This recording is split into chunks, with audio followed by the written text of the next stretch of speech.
Assalamualaikum warahmatullahi wabarakatuh dan selamat sejahtera.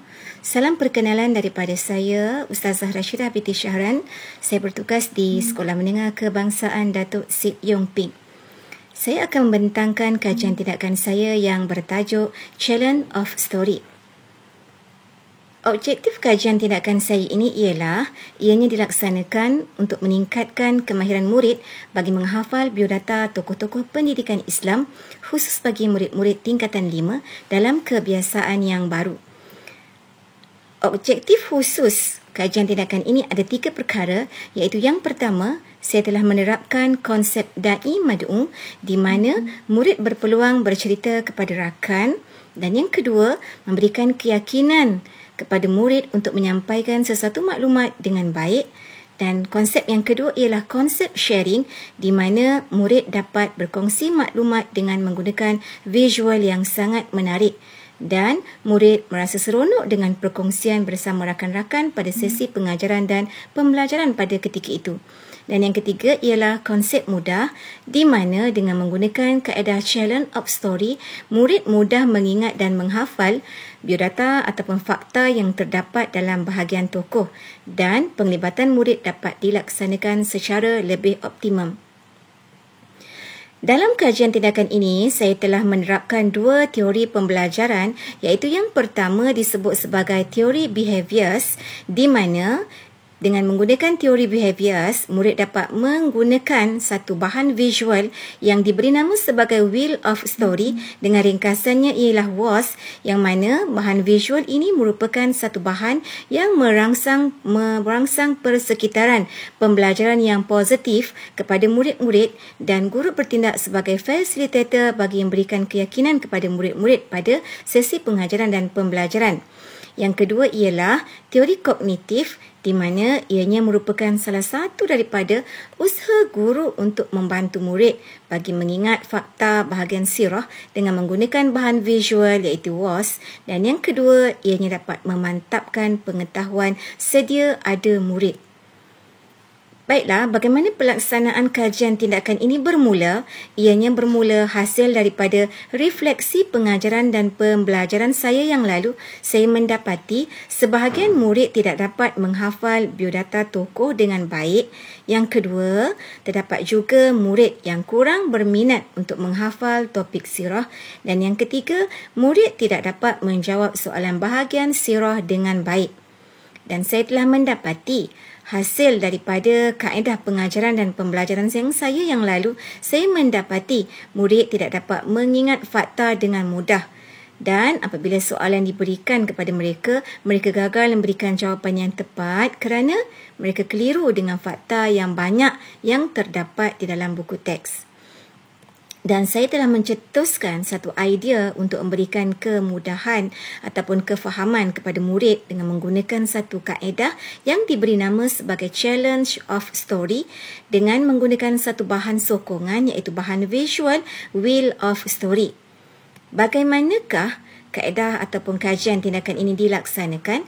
Kajian tindakan ini dilaksanakan ialah sebelum itu murid-murid perlu mengingat beberapa maklumat berkenaan dengan biodata tokoh, antaranya nama, tarikh lahir, tarikh meninggal dunia, jawatan, ketinggian akhlak, pendidikan, guru yang tersohor, dan perkara inilah yang perlu diingat ataupun dihafal oleh setiap orang murid.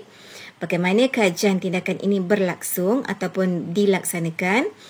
Sebelum saya melaksanakan kajian tindakan ini, saya telah memberikan taklimat secara ringkas kepada murid-murid di dalam kelas. Setelah murid-murid faham, maka saya melaksanakan aktiviti yang pertama iaitu murid-murid telah dibahagikan dalam kumpulan.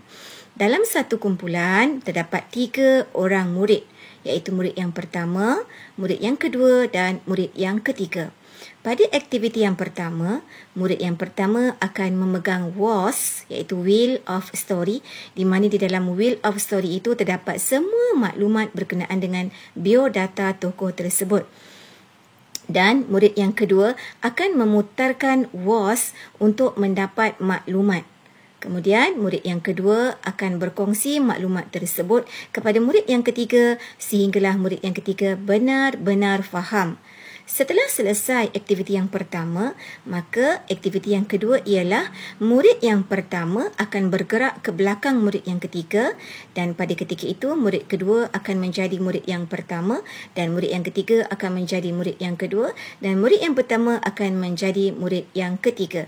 Mereka akan mengulang semula proses yang pertama untuk mendapat maklumat berkenaan dengan tokoh tadi sehinggalah semua maklumat diperoleh ataupun didapati oleh semua ahli kumpulan dalam kumpulan tersebut.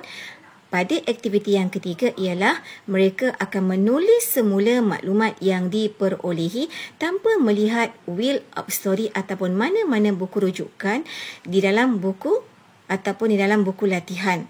Dan pada ketika itulah saya sebagai guru akan bertindak menjadi fasilitator untuk melihat ataupun menyemak jawapan murid sama ada betul ataupun salah apa yang mereka tulis di dalam buku latihan tersebut.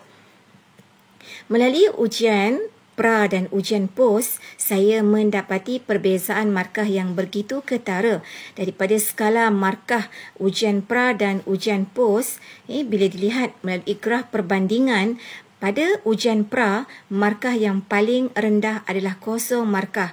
Manakala markah pada ujian pos, markah yang paling rendah adalah 5 markah. Manakala ujian pra, markah yang paling tinggi adalah 3. Manakala ujian pos, markah yang paling tinggi adalah 8 markah.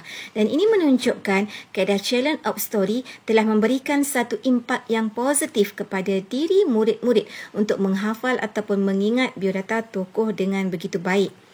Dan saya juga telah melaksanakan challenge of story ini dengan menggunakan norma yang baru dengan melaksanakan challenge of story dalam aktiviti PDPR, iaitu ketika mana saya tidak boleh bersemuka dengan murid setelah menggunakan aplikasi dalam Google, iaitu aplikasi Jamboard, di mana saya juga melaksanakan perkara yang sama, iaitu murid dibahagikan dalam kumpulan dan mereka berkongsi jawapan dengan menggunakan aplikasi Jamboard. Hasil daripada ujian pra dan ujian pos juga, saya mendapati perbezaan markah yang begitu ketara, di mana pada ujian pra, markah yang paling tinggi adalah 3/8, manakala pada ujian pos, markah yang paling tinggi adalah 8/8. Dan ini membuktikan bahawa challenge of story boleh dilaksanakan walaupun dalam keadaan bersemuka ataupun tidak bersemuka. Dan saya berharap perkongsian yang saya laksanakan ini dapat dilaksanakan bukan sahaja untuk mata pelajaran pendidikan Islam, tapi untuk mata pelajaran yang lain juga.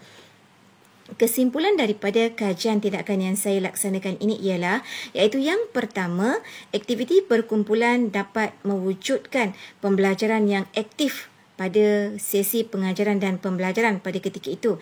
Yang kedua, murid dapat menggunakan ataupun hand-on sendiri maklumat menggunakan wheel of story. Dan yang ketiga, apa yang menariknya, mereka dapat menerapkan ciri-ciri 4K1N, iaitu komunikatif, kolaboratif, kritis, kreatif dan nilai kebersamaan. Dan apa yang paling berharga ataupun apa yang paling bernilai adalah nilai kebersamaan di kalangan murid-murid, dan mereka dapat menghafal, mengingat biodata tokoh tersebut dengan baik pada sesi pengajaran dan pembelajaran pada ketika itu. Dan saya berharap perkongsian saya pada hari ini dapat dikongsi ataupun dimanfaatkan oleh guru-guru yang lain untuk kita mendapat sesuatu yang lebih berharga. Akhir kalam daripada saya. Assalamualaikum warahmatullahi wabarakatuh.